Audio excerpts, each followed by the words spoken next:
అస్మద్గురుభ్యో నమః. మిత్రులారా, రకరకాల ప్రశ్నలు, సమాధానాలు, కొన్నిటికి పరిష్కారాలు, వాటి గురించి మాట్లాడుకుందాం. మొదటిది ఏమిటంటే ప్రశ్న, అమ్మాయి వ్యక్తురాలైనప్పుడు అంటే రజస్వలైనప్పుడు ఆ కార్యక్రమం చేస్తూ ఒక బొమ్మని అంటే రబ్బరు బొమ్మ కానీ మట్టి బొమ్మ కానీ అక్కడ పెట్టి పూజ అలాంటివన్నీ చేస్తుంటారు. అసలు ఈ సాంప్రదాయం ఏమిటి, ఎందుకు ఇది, ఎందుకు చేయాలి అని చెప్పి అడిగారు. ఇది నిజానికి మన దేశంలో లేదు, తెలుగునాట లేదు. ఇది ఉత్తర హిందూ దేశంలో కలకత్తా ప్రాంతం, నేపాల్ ప్రాంతాల్లో వాళ్ళు వేరే కారణం చేత పెట్టుకున్నారు. ఇప్పటికీ ఇది తూర్పు తీరం ప్రాంతాల్లో కొండ జాతులలో అలవాటు ఉంది. దీని వెనకాల ఒక అర్థం ఉంది. దీనికి కూడా మళ్ళీ వేదంలో కారణం ఉంది. చాలామంది రజస్వల అనేసరికి అది సర్వసాధారణంగా లేడీస్కు ఉండే బయలాజికల్ ఫినామినన్ అండి, దాన్ని పండగగా చేస్తారు ఎందుకండి పని లేక అంటుంటారు. బయలాజికల్ ఫినామినన్ అయితే ఇంకా రకరకాలు ఉన్నాయి. మరి మగపిల్లాడికి పంచె కట్టడం అని కార్యక్రమం చేస్తారు కొన్ని ప్రాంతాల్లో. అది దేనికోసం అంటే మూతి మీద మీసం రాగానే యువకుడు అయ్యాడని చెప్పి, అది బయలాజికల్ ఫినామిననే కదా. లేదమ్మా, వీటన్నిటికీ కారణం ఉంది. అసలు ఆడపిల్లలకి రజస్వల అవ్వడం అన్నది దేనికోసం వచ్చింది అంటే, ఇంద్రుడు ఒకసారి విశ్వరూపుడు అని ఒక పెద్ద ఆయన్ని వధించాడు, ఆయన ఏదో తప్పు చేస్తుంటే. కానీ ఆయన చాలా గొప్ప తపస్వి, దానివల్ల అతనికి బ్రహ్మహత్యా దోషం పట్టింది. ఈ దోషం పోకపోతే అతడు దేవత కానే కాదు. అందుకని యాగం చేశారు. ఆ దోషం అంతా కూడా నలుగురు పంచుకున్నారు. చూడండి, అధికారంలో ఉన్నవాడు తప్పు చేస్తే ఆ ప్రమాదం తప్పించేందుకు ప్రమాదంలోంచి 4 రకాల పద్ధతులు ప్రారంభిస్తారు. అలాగే 4 రకాల ప్రాజెక్టులు వస్తాయి. ఇక్కడ కూడా అలాగే జరిగింది. మొదటిది, ఒక భాగం, ఆ బ్రహ్మహత్యలో ఒక భాగాన్ని భూమి తీసుకుంది. ఏమడిగింది భూమి? ఎవరైనా గోతులు తవ్వారనుకోండి, ఆ గోతులు వాళ్ళు పూడ్చనవసరం లేదు. పూడ్చకపోయినా కాలాంతరంలో నీళ్లు పడో దుమ్ము పడో ఏదో పడి అదే మూసుకుపోతుంది గొయ్యి.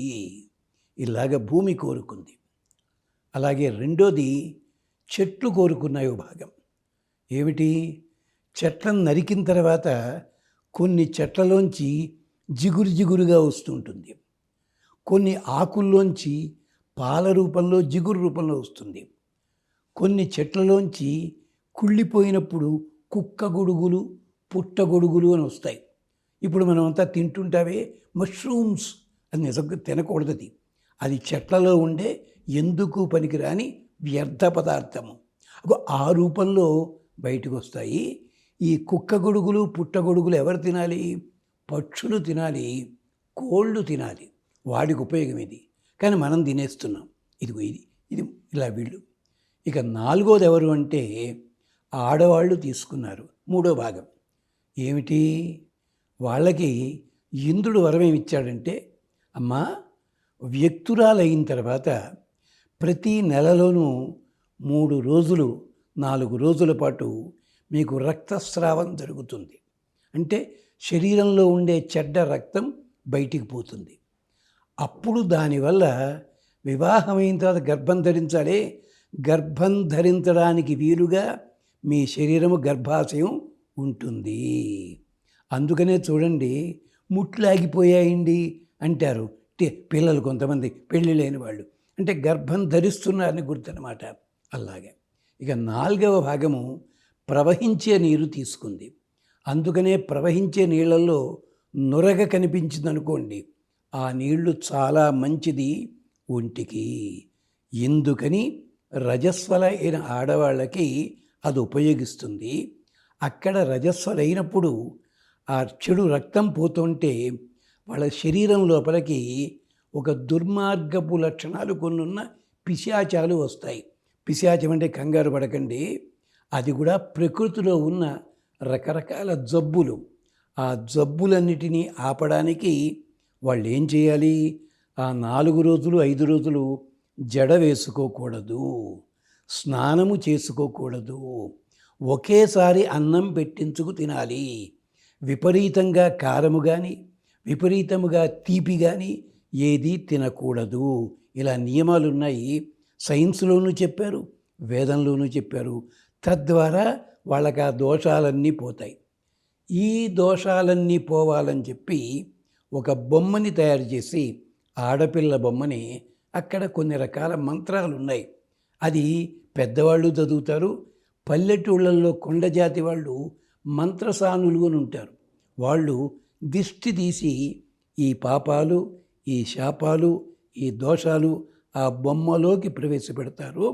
ఆ తరువాత ఆ బొమ్మని చెరువులో కానీ నీళ్ళల్లో కానీ వదిలిపెడతారు. తద్వారా ఆడపిల్లలకి మంచి ఆరోగ్యం లభిస్తుంది. ఒకప్పుడు చూడండి, ఈ నియమాలు పాటించే ఆడపిల్లలు ఉన్నారు కనుక ఆడపిల్లలకి ఎక్కువగా ఇబ్బందులు ఉండేవి కాదు.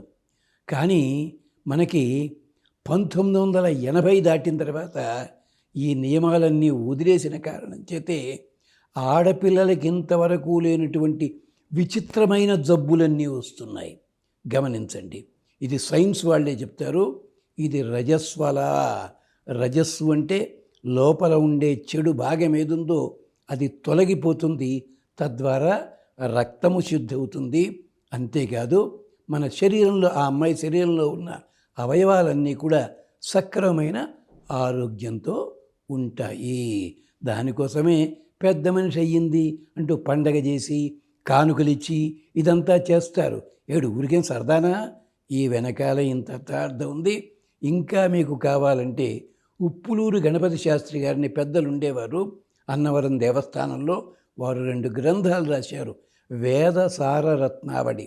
దాంట్లో ప్రత్యేకించి 2 అధ్యాయాలు దీనికోసం ఉన్నాయి.